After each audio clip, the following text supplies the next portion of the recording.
Since you brought up the motorcycle, what's your favorite SEC extramarital affair scandal of all time? What's the one that stands out the most? Is it or not? Shall we say Salacious? Sorry. Yeah, salacious. Or are you just going straight out sex scandal? You brought up OnlyFans and sex scandals today. Yeah, because I mean, there's Petrino, there's Mike Price. It's not even close to me. It's Mike Price.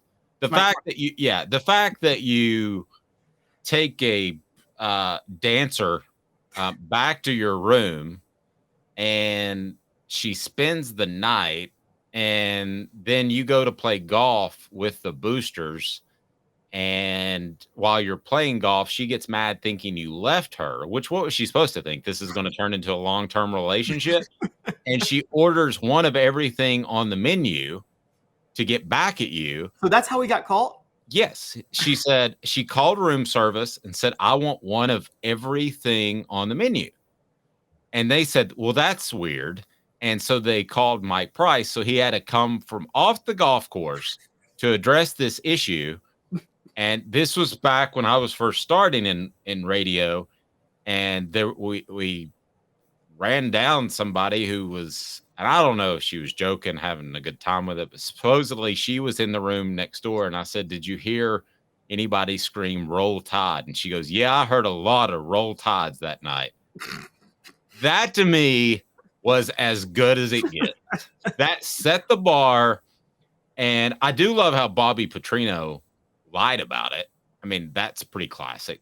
The other one that is not really a scandal because they end up getting married is Brett Bielema, who supposedly, his wife worked in the athletic department.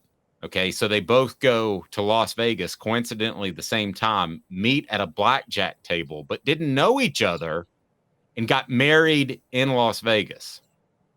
Does anybody believe that story? No, not at all. So what we're learning is Arkansas coaches are literally pigs. That's what it is. Why don't you just go to your AD and say, I fell for this girl that's in my athletic department, and I just wanted you to know, and I wanted to be up front. Why would you manufacture this story about going to Vegas? I mean, this is everything I've ever learned about office workspace is like, okay, dating within the department is okay, but you just have to be upfront and transparent about it and let people know. Like, wow. It would make me question every other thing you said. Yeah, I agree. You just met at a blackjack table in Vegas and got married. Yeah. Coaches only get like 2 weeks off. What are the chances that you would be there with an athletic department member and actually not know them? I mean, Britney Spears did get married for 24 hours in Vegas. And they needed OnlyFans for SEC coaches. That's true. But I mean, listen, I'm very happily married, but that girl is stunning. If you saw her in the office, you would say that young lady is stunning. You would not just walk by them like you might, me or Caleb in the office setting and say, oh, I never recognized him until the blackjack table.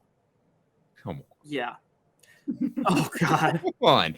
Smoky Mountain Red said had nothing to do with the money he made. Hey, semi-sexist nowadays. But you're right.